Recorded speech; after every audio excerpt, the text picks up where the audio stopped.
Hospitalise होने के बाद जब उसका चेकअप किया गया तो पता चला कि उसके पेट में बहुत ज़्यादा इन्फेक्शन फैल चुका है और वो प्रेग्नेंट है। जैसे ये न्यूज़ वो लड़की सुनती है उसके तो होश व हवास उड़ जाता है, क्योंकि वो ऑलरेडी 1.5 महीना पेट से थी। उसके होश उड़ने की वजह ये थी कि उसका हस्बैंड पिछले 3 महीने से आउट ऑफ टाउन था। वो काम के सिलसिले में अक्सर महीनों बाहर रहता था और पिछले 3 महीनों से उसका हस्बैंड बाहर था और 1.5 महीना ये पेट से है। ये ना तो अपने घर में बता सकती थी, ना अपने सिस्टर्स को बता सकती थी, कोई इसका करीबी नहीं था उसे बताने के लिए। इसके होश हवास उड़ गए। जैसे इसे पता चला वो घर वापस आ गई। उसने अपना ट्रीटमेंट तक नहीं करवाया, बस रो रही थी, हुमक रही थी, क्या करूं क्या करूं। फिर उसे एक सहारा नज़र आया, वो थी उसकी बड़ी बहन। उसने सोचा कि किसी ना किसी को तो बताना ही पड़ेगा। मेरी माँ की जगह, मेरी माँ के जाने के बाद मेरी बड़ी बहन ही है सब कुछ। अगर वो मार भी देगी तो मैं मार खा लूँगी, क्योंकि मुझसे इतना बड़ी गलती नहीं बल्कि गुनाह हुआ है, तो मैं उससे ये सारी चीज़ें शेयर कर दूँगी। और वो अपनी बहन के पास जाती है और ये सारी बातें डे 1 से जो कुछ उसके साथ हुआ, जैसे जैसे हुआ, वो सारी बातें उसे बता देती है। उसकी बहन पूछती है, क्या सच में तुम मिलने जा रही थी? हम लोग जहाँ घूमने गए थे वहाँ पे क्या सच में वो आया था? लड़की कहती है कि हाँ, इतना सब हो गया है।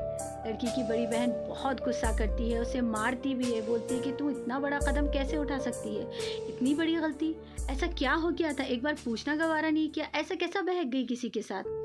कोई भी बोलेगा चल देगी उसके साथ, कोई भी बोलेगा बैठ जाएगी कार में, कोई भी ले जाएगा रूम में चले जाएगी साथ। बहुत ज़्यादा उसे डांट लगाती है और मारती है, गुस्सा करती है, लेकिन क्या करे, जान से तो नहीं मार सकती थी। फिर उसके बाद वो खुद ही, उसकी बड़ी बहन ही उसे हॉस्पिटल ले जाती है अपने फैमिली डॉक्टर के पास और उसे ट्रीटमेंट स्टार्ट करा देती है।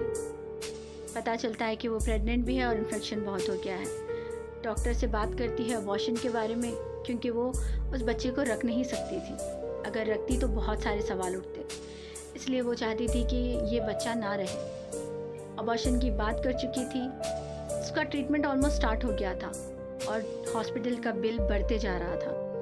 पैसे ना तो लड़की के पास थे, ना ही उसकी बहन के पास, क्योंकि वो लोग उतने ज़्यादा अफोर्ड नहीं कर पा रहे थे।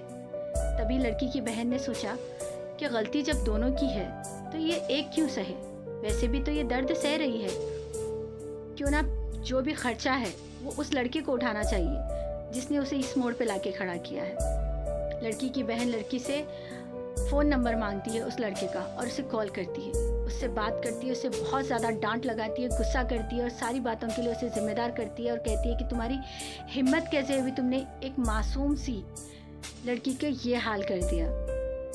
थी ना मोहब्बत तो मोहब्बत करते, बिस्तर पे लाना मोहब्बत नहीं होती है, ये तुम्हारी कैसी मोहब्बत है, ये तो मुझे समझ नहीं आ रही। और इस बीच इस राह पे उसे लाके छोड़ चुके हो। तुम्हें पता है वो हॉस्पिटलाइज है, उसके पेट में पूरा इन्फेक्शन फैल चुका है, उसका अबॉर्शन करवाना है, जो भी खर्चा होगा तुम उठाओगे।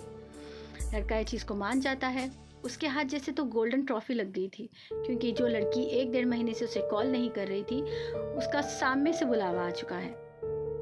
वो लड़का हॉस्पिटल आता है, सारे बिल्स क्लियर करता है और जितने दिन लड़की का ट्रीटमेंट होता है वो सारा खर्चा उठाता है। और आए दिन उस लड़की के लिए जूस, दूध, खाना जो भी था सब वो लड़का ले आता और ऐसे ही धीरे धीरे धीरे उस लड़की के दिल में जगह बनाने की कोशिश करता। बैठता, उसके पैरों पे हाथ रखता, माफ़िया मांगता उसकी हर वो गलती के लिए, हर वो ज़्यादती की। इतनी ज़्यादा माफ़िया और इस तरीके से माफ़ी मांगने के बाद और सारी जिम्मेदारी उठाने के बाद उस लड़की ने सोचा कि शायद ये सच में मुझसे मोहब्बत करता है और ये अब दोबारा ऐसी कोई हरकत नहीं करेगा। लड़की उससे पूछती है कि तुम ऐसे नहीं करोगे दोबारा, तुम समझोगे मेरी फैमिली भी है, मेरी इज़्ज़त भी है और मैं शादीशुदा हूँ, ये सारी चीज़ें तुम्हें सोचनी होगी। लड़का कहता है कि हाँ, मैं हर चीज़ का ख्याल रखूँगा, मैं कोई तेज़ ज़्यादती नहीं करूँगा, कोई ज़बरदस्ती नहीं करूँगा, बस तुम मुझसे बात करना मत बंद करना। लड़की कहती है कि हाँ, मैं नहीं करूँगी ऐसा कुछ। फिर क्या था, दोनों की बातें स्टार्ट हो गई और जो गलती उसने 1 बार की, 2 बार की, वो बार बार होती गई। इतनी बार कि शायद उसकी गिनती भी नहीं है। जैसे कि ये खिलौना बन गई थी उसके हाथ का। जब उसका मन करता इस लड़की को बुला लेता और जब मन नहीं करता इग्नोर कर देता।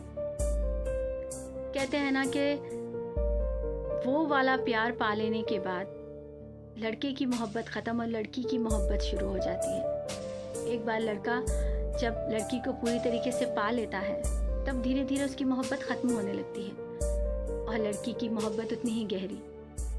अब इस लड़की को उस लड़के से इतनी ज़्यादा मोहब्बत हो चुकी थी कि उसके ख़िलाफ़ कोई अल्फाज नहीं सुनती, उससे बात करे बगैर नहीं रहती, उससे मिले बगैर नहीं रहती। अब पूरा उल्टा हो चुका था। वो लड़के का मन करता तभी वो बात करता, उसका मन करता मिलना तभी वो मिलता। ये लड़की जब भी कहती कि मुझे तुमसे मिलना है कुछ ना कुछ बहाने बना देता। ये लड़की कहती कि मुझे लाइन पे रहना है, तुम्हारे साथ बात करना है, तो कहता कि 24 घंटे तुम्हारे साथ लगे रहूं, मुझे काम नहीं है, मुझे काम करना पड़ता है, देखना पड़ता है, काम कारोबार भी है। लड़की ये सारी चीज़ों को बर्दाश्त करती जाती है ये सोच के कि हाँ चलो उसे भी तो काम है ना, उसे भी तो करना होगा। जब जब लड़की हर कोई भी चीज़ के लिए उसे बोलती, उसे कोई चीज़ वो पूरी नहीं करता। जैसे पहले वो उसके बोलने पे